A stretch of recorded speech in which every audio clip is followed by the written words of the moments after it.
Yes, while my presentation is coming up, I just start talking. Out there it already is. My name is Olav Lysne. I'm a professor of technology at Similar Research Labs.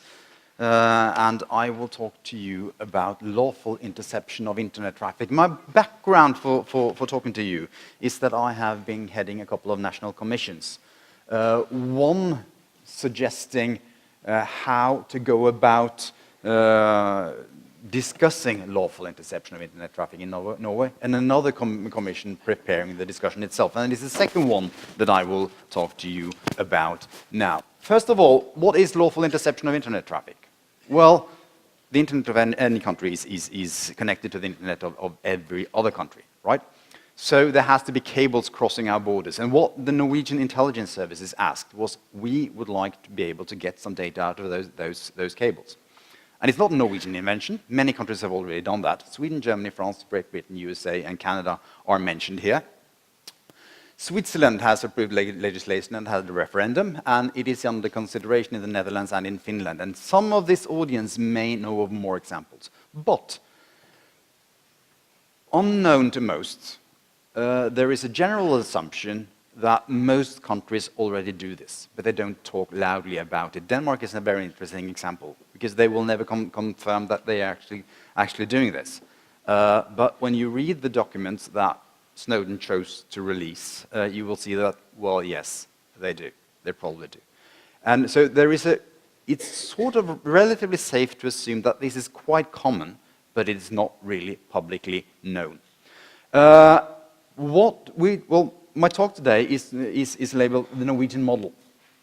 And my interpretation of that is the model of how we go about having national debates on questions of this importance. And to this audience, I don't really need to explain to you the needs for this. You will understand. You just heard the previous speaker. You know that there are huge cyber threats out there. But in order to understand the popular sentiment around this question, you have to understand that privacy is driving most of that discussion. I illustrate that through the S-curve. And the S-curve is used in many aspects of science, in natural sciences, in economy, and all of this. When I show you the S-curve, it's trying to the reason is to bring your attention to how our society changes as a result of an invention. Assume that when the radio was invented, down at the far left, there was no change in society. Then slowly, radios became cheap. We understood how to use it. New forms of entertainment came. Society changed as a result of that. And as radio has matured, it was in every home, then the potential for societal changes have been taken out, and then it's all flattened out at the top. Today, there are two movements along this S-curve that is important to understand. One is the amount of information that is being digitized about each and every one of us. I think we all can understand that. Today, every part of my life today, from I got up till I stand here, when I read my email, what bus I took to get here, all of that information is now digitized. It is in my phone already. The second thing that is moving along a curve like this is hiding behind notions like big data, behind notions like artificial intelligence. And just to give you a small taste of what that is, if about a woman, I know very few things. I know that she's 28 years old. I know she went to a doctor on Thursday.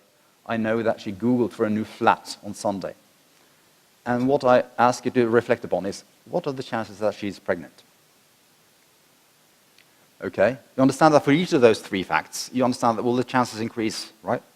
And then I know some more things about her. Facebook, she's in a relationship. I add to that, well, she just changed job from a very challenging, exposed position into a more safe job. And for each and every fact I add, you understand that, well, the probability that she will be pregnant increases. And then I ask you the question, how many such facts do you need to have before you can be certain?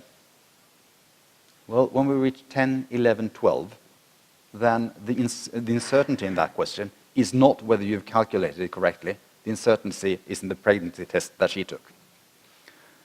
And that is where we are sort of heading with respect to the information that is collected on each and every one of us, and why we should worry who has that information.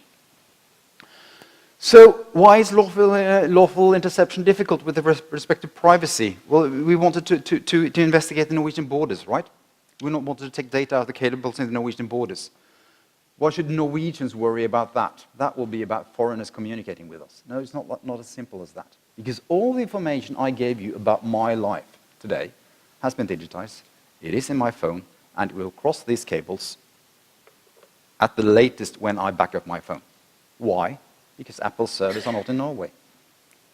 And however I communicate digitally, with whomever I communicate, both of us being in Norway, the information will leave the country and come back again on these cables. So almost everything about my life will actually cross the cables that the intelligence services want to collect information from. And that is what makes this problem difficult.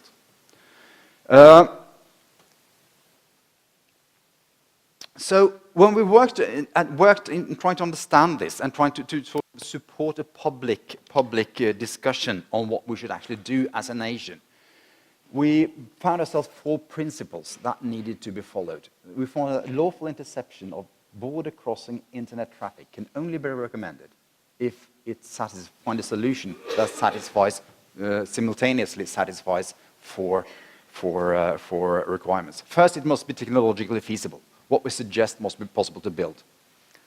And the reason why I stress that is that, well, I'm a technologist.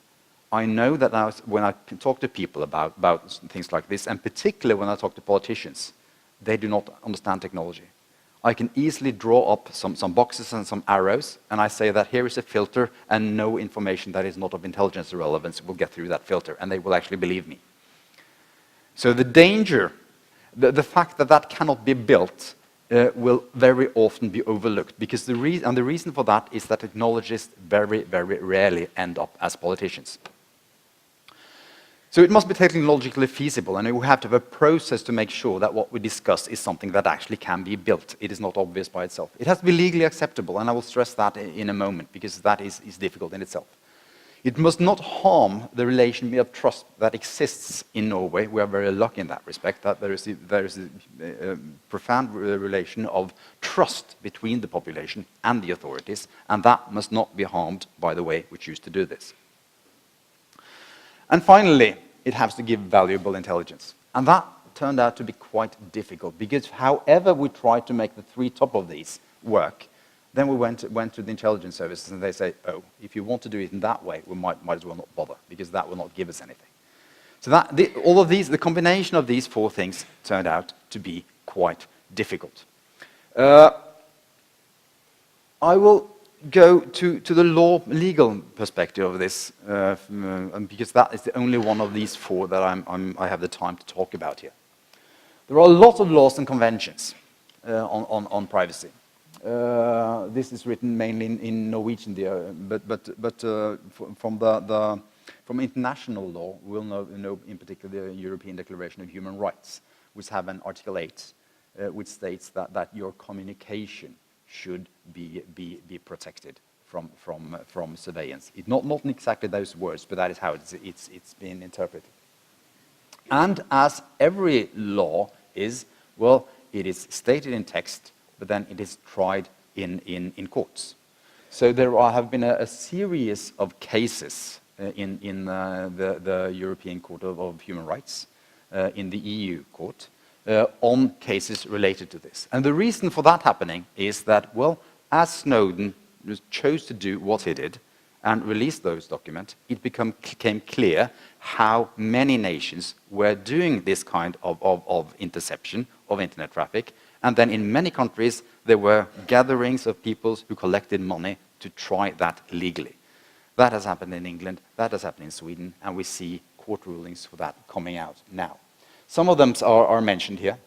But whatever we do, when we chose to do that in Norway, that we had a huge public debate on this, rather than just doing it without people knowing.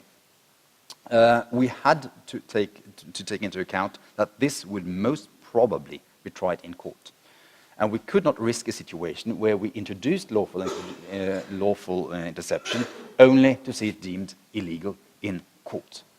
And, make no mistake, this will be tried in court.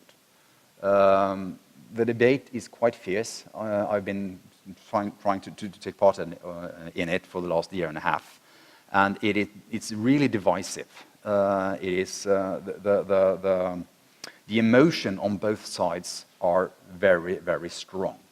And the interesting thing is that there are very, very many who feel that this discussion is a simple discussion. But that group of people who find it's a simple discussion is divided into two camps, and they completely do not understand each other. And there are very, very few people in the middle ground, so standing there has been a challenging exercise. Okay, so what are we trying to do? Well, we'll have to try to find something that is legally acceptable, that is technologically feasible, that gives valuable intelligence, and is trusted by citizens. And I will show you a homemade animation. This is what we're trying to find. And in order to find that, we worked hard and long. And it was not until after 6 months of hard work that I saw that this was actually possible. So we ended up devising, not only saying yes or no to this question as a recommendation, but in order to recommend that this was to be done in Norway, we had to specify quite in detail how this should be done. This is a drawing of it. Most of it is in Norwegian. The important part of it is that we had to suggest that no bit of information from these cables could be used for intelligence work unless there has been a court ruling accepting exactly that usage. And then there are lots of technical detail on how do you do that in order to when you collect bulk data. Well, okay, then you're going to have a court ruling allowing you to look into that bulk data. What do you do with content data? Well, that is difficult again. The third thing is, well, technologically, if you are to build filters that filters out data that you're not supposed to have, then you have to have technologists that are able to look at the raw data stream. How do you handle that? So there are a lot of technical discussions around these things that are not at all obvious. But the way the place we are in now is that the Minister of Defense in Norway has put out a hearing document with a suggested law introducing lawful interception in Norway, more or less as we have suggested it. Very, very close to that.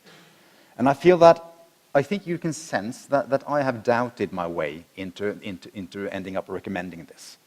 But I will just give you a bit of insights into why I ended up recommended that Norway should do this. And these are the 3 important sentences. The first thing is that we have to continue to give intelligence services tasks to solve in the digital space. We cannot ask them to stay out of the digital space. If we fear that the Norwegian elections are being tampered with, we cannot say that, well, intelligence services cannot do any work for us there because they should not be in the digital space. So they will be given assignments in digital space. And if they are given assignments in the digital space, they have to be able to collect information there. So the next question is, okay, where should they be able to collect information? Where should we allow them to be? And the sad story is that, well, there is no place that does not have exactly the same problems. That every piece of information that we are sort of comfortable of giving to the intelligence agencies are small drops in an ocean of information about each and every one of us. And that is the information, that is the situation regardless of where we allow them to be. So the problem we face is therefore not solved by trying to control where they are. We have more or less to give them access and then concentrate on our effort that are dedicated to preserving privacy. We have to concentrate on that, on controlling what they do. So it's the control mechanisms that, in the end, will save privacy. And the reason why I stress privacy, and I will end by saying this will be my last statement, we are entering into a time where it is technically and economically fully possible to survey each individual in a society 24 hours a day, 7 days a week, 52 weeks a year. We have never been there before. Humanity has never seen that before. Once we enter into that situation, we will never get back. And we are the generation who sees that shift. So what decisions we make when that shift comes is therefore of immense importance. That is what I had. Thank you.